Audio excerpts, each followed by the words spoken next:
بسم اللہ الرحمن الرحیم۔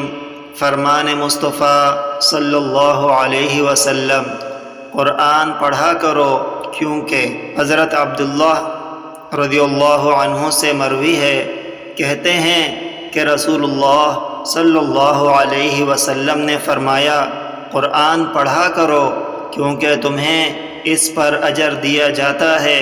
میں یہ نہیں کہتا کہ الف لام میم ایک حرف ہے، لیکن الف کی 10 نیکیاں ہیں، لام کی 10 نیکیاں ہیں اور میم کی 10 نیکیاں ہیں، اس طرح یہ کل 30 نیکیاں ہوئیں۔